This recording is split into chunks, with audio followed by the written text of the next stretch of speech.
mendengar omongan ini, kalau ngomong tolong tidak disebutkan nama dan identitas siapapun dalam percakapan ini. Percakapan ini akan senekan dalam konten YouTube. Piye Mbak ya? Aku kudu piye iki? Kudu piye? Tanya-tanya dulu. Boleh. Sampean tanya. Ah, Tanya gimana? Yang banyak yang nanya. Biar lego. Lego dan cerita. Silahkan. Nah, ini loh Mas, aku majikan aku ini kan non ngambil mbak ya. Terus? Nah, jadi yang aku urusin ini nenek umur 76. Terus dia tuh punya sakit stroke ringan gitu. Apakah itu bawaan itunya apa gimana gitu ya? Dia tuh kayak kepribadian ganda apa gimana gitu. Aku sih nggak paham juga ya. Ntar 5 menit dia tuh kayak mau mukul, marah sendiri kayak gitu. Nah, terus nanti kita kan ngehindar gitu 5 menit, ntar dia bagus lagi kayak gitu. Nah, dia tuh kayak ya namanya itu nenek-nenek kan kayak anak kecil gitu ya. Cuman kalau udah kayak mau mukul gitu kan kita kan takut juga gitu. Nah, yang aku iniin itu sama anaknya gini katanya, itu kalau sama kakek sih enak ya. Kalau sama anaknya gini, itu kalau sama nenek, kalau mau apa-apa tuh ngomong dulu, nenek kan kagetan, terus ini harus pelan-pelan kayak gitu. Lah kita kan udah ngomong mau ini dulu, terus kita sanjung dulu apa dulu. Kalau dianya lagi nggak mood, ya nggak mood aja gitu. Nah kalau sama anaknya dia tahu anaknya ibaratnya tempat ketakutannya di tempat ininya dia lah, ibaratnya dia tahu anaknya itu semuanya dia yang nyukupin, dia tahu orangnya kayak gitu. Bahkan sama kakek sendiri dia nggak takut mukul marah kayak gitu. Cuman kan kakek ya orang istrinya gitu kan. Nah kalau sih kalau sekedar marah-marah gitu nggak apa-apa. Kalau mukul apa gitu kan setiap ganti pempes apa gitu kan kayak ini juga gitu. Kayak tadi kan ada orang Hong Kong tuh mandiin dia ya. Mandiin dia itu kan seminggu 2 kali kayak gitu. Udah mandiin, tadi ngasih roti disembur, ya mukul, ya ini kakek tuh diem aja, nggak ngomong. Maunya aku tuh nenek tuh kan memang seperti anak kecil. Iya pantas-pantasnya kakek lah ya marahin gitu istrinya. Dia kan ya wajar gitu kan kalau marahin apa gitu ya. Kalau kita yang ini kan kita kesalahan juga gitu, paling udahlah jangan gitu, nggak baik kayak gitu doang ya. Kalau kakek kan berhak gitu, kok ya diem aja gitu.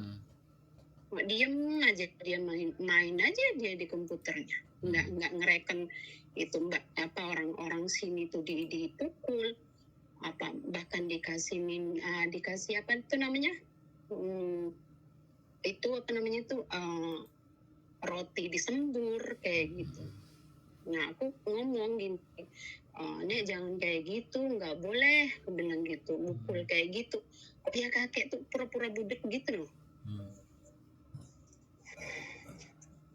Jadi aku kayak sekarang tuh kayak ngehindar gitu, karena kan nenek tuh lagi sensitif, dikit-dikit dia tuh kayak marah-marah nggak jelas kayak gitu. Nah aku sih nggak nyalahin nenek, mungkin karena penyakit stroke ringannya kayak gitu ya. Tapi kan yang aku ini tuh ininya loh kayak kakek, kayak anaknya gitu. Kali-kali kok harusnya negor nenek gitu. Kalau kita ngelatih anak kecil tuh gitu ya. Kalau misalnya anaknya nakal, jangan nakal, nggak boleh lo gini gitu ya.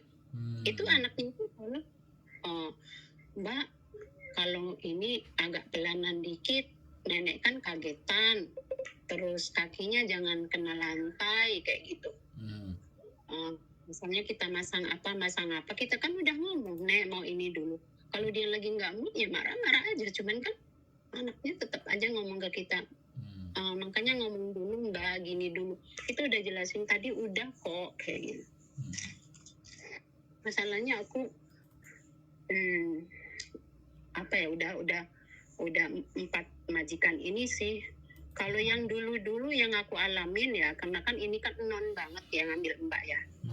Jadi kalau yang dulu itu ngomongnya ke saya, kamu maunya gimana ngurus nenek ini? Maksudnya kita nyamannya itu gimana gitu. Kalau ini kan begini, nggak boleh begitu, nggak boleh kayak ngebangunin gitu ya. Kalau setruk kan ngebangunin agak ribet ya, gitu. Kayak ini ngebanguninnya jangan kayak gitu, ngebanguninnya kayak gini boleh apa enggak? Oh enggak boleh, gini. Aku kan disekolahin yang setiap hari Sabtu itu selama berapa minggu gitu, 6 minggu Pak, dapat sertifikat kan. Nah setiap aku ngurus nenek itu ya kayak gitu cara ngebanguninnya. Kalau mereka tuh kayak digeret dulu dari belakang, ntar baru kan ribet gitu loh. Jadi aturan kita ngurus itu nggak nyaman karena menurut aturan mereka kayak gitu. Ya nggak masalah sih, cuman bagi aku kalau nenekmu nabok apa ya dimarahin kali-kali gitu loh. Itu enggak, malah ditertawakan, malah dia jangan diambil hati ya. Ya lama-lama juga kan kita takut dia setiap ini tuh mau mukul kayak gitu. Jadi aku pikiran, aduh apa ya ini aja ya, aku bilang gitu, aku mau cari yang majikan baru aja kayak gitu. Ya aku pengen sama Koko tanya-tanya dulu lah gitu gimana itunya. Soalnya kadang aku sih nonton nggak kepasan juga mungkin judulnya ya kan. Ya nggak apa-apa, makanya kan telepon. Terus? Maksud aku kan gimana gitu ya.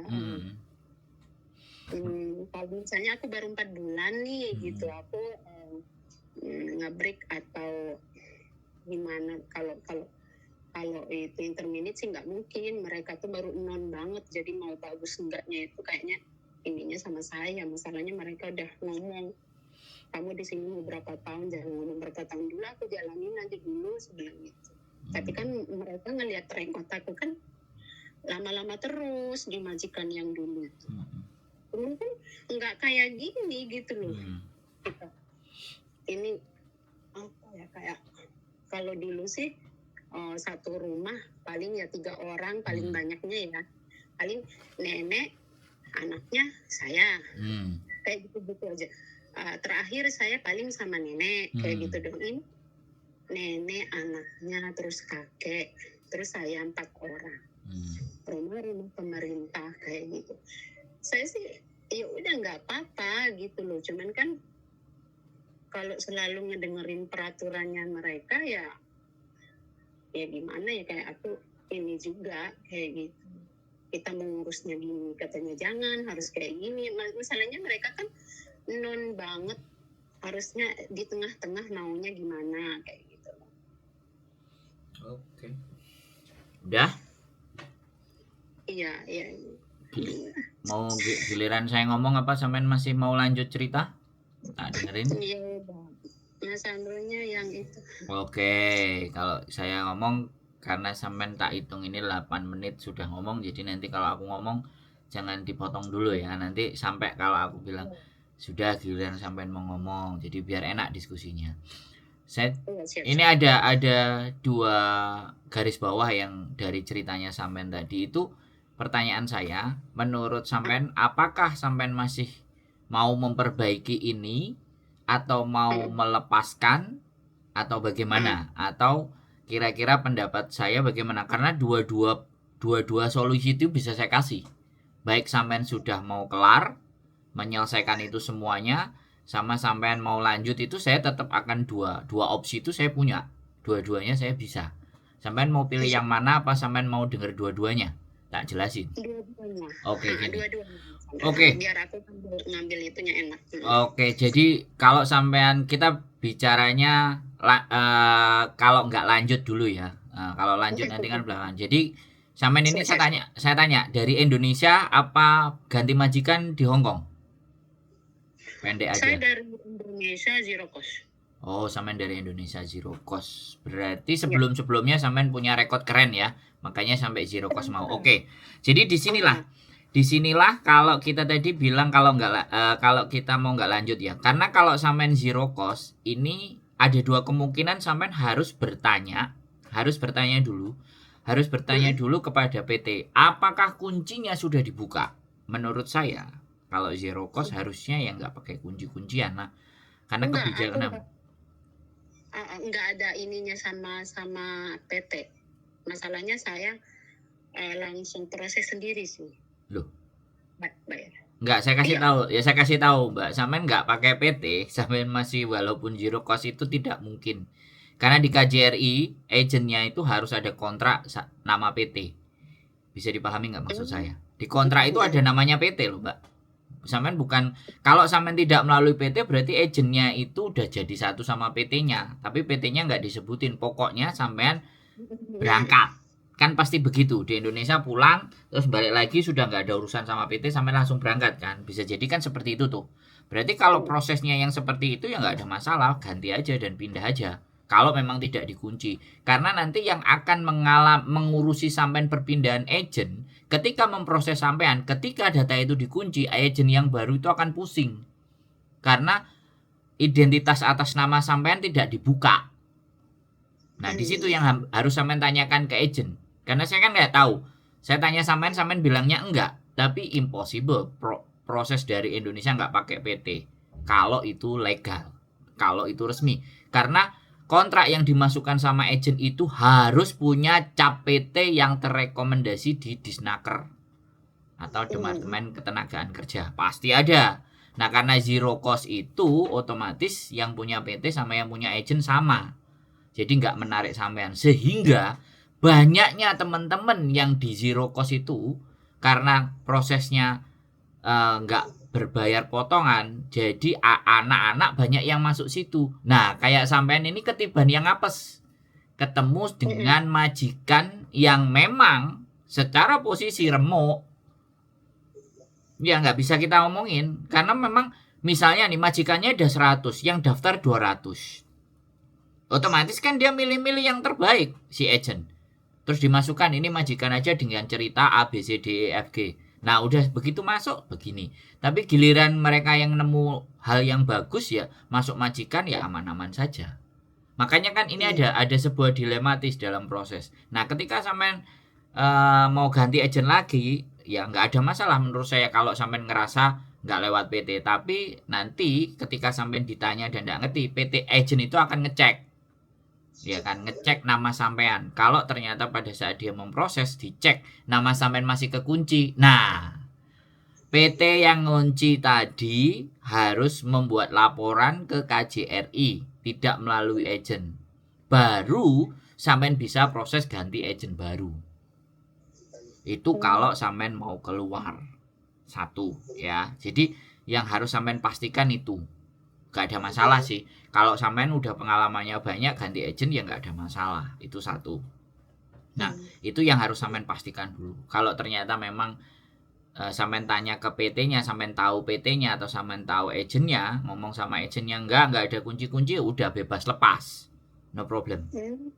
Sampean tinggal ganti agent apa saja, oke, no problem. Ngomong dikit nggak Mas? Nah, boleh. Baru kemarin aku tuh ngobrol sama orang PT-nya. Terus? Cuman kan masalah bahas yang beda sih. Terus? Iya baik-baik aja sih. Ya, sampean tanya. Sampean mesti make sure, pastikan itu ya. Aku mau ganti agent. Ya, bilang gitu. Aku mau ganti dari majikan ini. Sampean make sure kayak gitu karena aku rasa ini kalau kita bicara putus ya tadi, aku bilang bicara kita lepas dari situ. Karena ada solusi nanti yang berikutnya yang bicara kalau sampean mau lanjut. Nah, jadi kalau putus itu begitu solusinya. Sampean harus make sure ketika dia nggak ada masalah ya silahkan sampean langsung pindah ke agent yang baru. Atau one more notice dah. Sampean cari majikan, break one more notice terus pulang Indonesia balik lagi ke Hong Kong. Sesimpel itu. Kalau tidak dikunci karena persoalannya hanya di situ. Kalau sampean karena udah pengalaman ya udah satu. Itu kalau sampean mau ganti agent. Nah, butuh kalau masih butuh ketika sampean mau lanjut penjelasan saya? Ada juga. Iya. Kalau sampean mau lanjut, jawaban saya hukum di alam semesta ini di mana bumi dipijak, di situ langit dijunjung.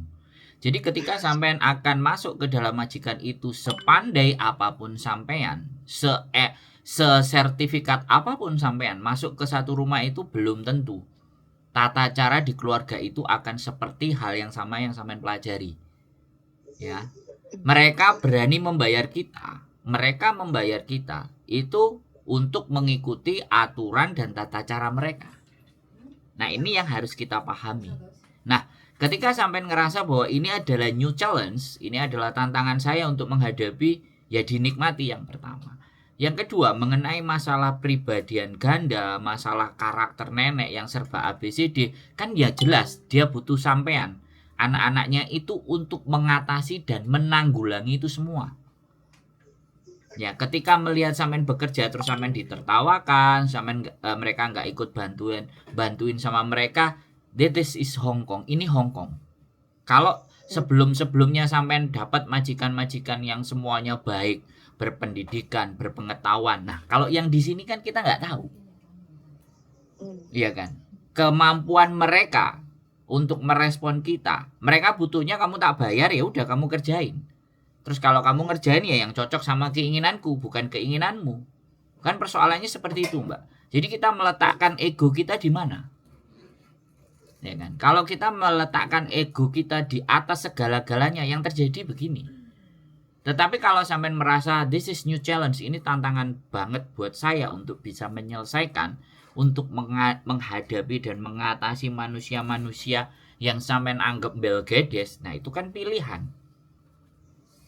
Nah, kalau kita itu mau lanjut, karena bagaimanapun setiap aturan satu keluarga dengan aturan keluarga yang lain itu tidak bisa disamakan. Tapi kalau standar hukumnya Hong Kong, undang-undang Hong Kong, standar semuanya sama. Tapi kalau situasi, keadaan, kondisi, pendidikan, latar belakang, gak mungkin sama dong, Mbak. Boleh gak saya ngomong kayak gitu? Nah, dari cara sampean berbicara saya memahami sampean sudah lama di Hong Kong, tapi kembali lagi bumi itu dipijak, di situ langit dijunjung, rumah itu dipijak, di bawah atap itulah aturan. Nah, ini yang harus kita selalu paham. Makanya ada beberapa teman-teman yang merasakan di mana wis nyaman dengan keluarga ini, ya sudah, saya hanya beradaptasi dengan keluarga di situ, ya sampai 5 tahun, 6 tahun, 7 tahun, 8 tahun. Giliran mbahnya meninggal, ganti majikan baru, monteng karena sudah di zona nyaman. Kebanyakan hal semacam itu. Jadi masuk ke dunia baru, pikiran yang lamanya masih dibawa. Nggak bisa seperti itu, Mbak. Kita hari ini masuk di Hong Kong, besok kita masuk di Makau, itu sudah berbeda. Hari ini masuk di Hong Kong, besok kita datang ke Jerman 1 bulan. Nggak bisa kita samakan dengan Hong Kong, Pak. Ibaratnya tuh seperti itu. Kita hari ini masuk ke pintu keluarga A, sama-sama Hong Kongnya, besok masuk ke pintu keluarga yang B. Nggak jelas, nggak akan sama. Bahkan sampean tahu, walaupun sampean sudah 10 tahun, 15 tahun, ketika hanya ngiris timun aja, ini hal yang kecil aja, ya, memotong timun, memotong nanas, memotong buah, berbeda dengan yang mereka lakukan itu aja udah kadang-kadang dikomplain kan. Padahal kita kerja di Hong Kong udah berapa tahun, itu hal yang sepele. Jadi satu-satunya jalan adalah accepted. Sampean harus menerima dulu bahwa situasi di sini begini, situasi itu di situ. Saya harus bagaimana menempatkan diri saya. Kalau dia nyemprot, dia nyembur, apapun itu semuanya, itu tidak bisa dihindari karena kan tidak bisa cross check, ya kan? Kita nggak bisa atur pikirannya orang sakit itu kan. Ya sudah, kita tinggal lap muka kita beres, bersihin. Ya. Tapi kalau kita masukkan ke dalam hati bahwa aku cari duit gak kayak gini-gini amat, aku masih bisa tempat cari yang lain, selesaikan urusan. Ya kan selesai urusan, bener nggak? Makanya Kalau sama saya selalu akan ada banyak pilihan. Saya tidak akan pernah memaksakan pilihan saya buat teman-teman. Tapi kalau ngajak diskusi, ayo, mana yang menurut hati kalian cocok, mana yang menurut hati kalian sesuai. Tapi jangan juga saya diarahkan, misalnya gitu ya. Aku maunya kayak gini kok mas. Nah, kalau itu kan menurut saya udah menyimpang toh. Benar kan? Karena saya pasti punya cara berpikir sendiri. Kadang ada yang juga bilang, lambemu ngomong enak bro, kamu nggak jalanin sendiri. Pertanyaan saya, yang milih majikan itu siapa? Yang milih berproses dengan siapa? Kan bukan saya mbak. Nah, jadi kan sesederhana itu menurut saya. Jadi giliran sampean sekarang. Ini enak kalau diskusi kayak gini. Gimana? Iya, aku sih ya dua-duanya juga ini sih mas, maksudnya iya apa ada ini ada benernya juga. Aku belum move on dari masa lalu sih. Bener mas? Iya. 9 menit saya dengerin Saman ngomong itu 9 menit. Kan 9 menit itu cukup buat saya untuk membaca jalan pikiran. Iya, nggak apa-apa. Ya kita harus this is a new world. Ini dunia baru kita. Ini tempat baru kita di mana kita. Makanya saya terus terang ada hal satu yang sisi positif kalau saya ngelihat salah satu pekerja migran kita gitu yang kalau sampean mungkin tahu namanya Kontreng. Kontreng selalu pada idealis bilang kayak gini, kalau aku mau kerja di Hong Kong, aku pingin setiap habis kontrak aku mau ganti majikan. Tujuannya apa ya di situ? Semakin ganti banyak majikan, artinya kan dia tidak mencari zona kenyamanan, tapi pengetahuannya dia, ya kan? Tapi tidak semua orang bisa disamakan. Maksud kan saya tidak menyuruh siapapun untuk sama ke dia, tapi dia already done, dia sudah siap dengan dirinya sendiri. Nah di Hong Kong itu begitu nuntutnya. Ini ada satu hal yang aku bicara, dia pernah ngomong sama saya, dan terakhir kemarin itu cuma di majikan yang terakhir aja dia cuma dua kontrak. Sebelumnya satu kontrak ganti, satu kontrak ganti, satu kontrak ganti. Jadi ya akhirnya kan dia akan terbiasa move on dengan siapapun. Terus kadang saya juga ditanya, kalau teman-teman kan ada yang ngomong, aku kalau teman ya aku pilih-pilih. Artinya kalau teman itu aku pilih-pilih, berarti diri kita tidak bisa ngontrol, tidak bisa mengendalikan, dan tidak mempunyai cukup kuat prinsip sehingga harus temannya dipilih agar tidak mempengaruhi kita. Kalau saya enggak milih teman, siapapun masuk. Tapi kalau lewat dari cross my bottom line, kalau sudah melewati batas saya berhak untuk pergi dari dia. Jadi bukan saya yang nyuruh dia pergi, tapi saya membatasi diri saya. Tapi bukan berarti saya tidak pernah memberikan kesempatan untuk siapapun mau berteman dengan saya. Bahkan yang remuk-remuk, yang hancur-hancur aja telepon saya, datang saya, kasih masalah, kesini kasih masalah ke saya.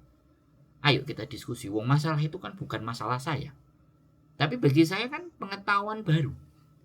Oh, akhirnya saya membaca karakter. Jadi seperti itu enggak. Jadi dua hal tadi yang fokus untuk sampean mau dilanjut atau ketika mau diselesaikan kan sudah ada solusinya kedua-duanya. Pandangan dari saya. Tinggal balik keputusannya ke sampean. Ada lagi yang kira-kira kita diskusikan menurut sampean? Mumpung teleponnya masuk. Ya, berarti ada benarnya bukan Mas Hendra, aku belum move on dari masa lalu. Jadi di masa sekarang ini kayak aku kok kayak gini ya, kayak gitu loh. Ya benar. Jadi ya mungkin untuk sementara aku ini dinaikin diturunin dulu. Iya. Siap ya. Kita masih nanti aku ada apa-apa lagi boleh aku kontak. Cari. Siap. Makasih ya Mas Hendra. Siap. Masak dulu jadi lebih tenang dan lebih apa ya kayak ya mungkin ya kayak gitu. Aku belum move on aja. Siap. Semangat pokoknya ya. Feel free aja nanti kalau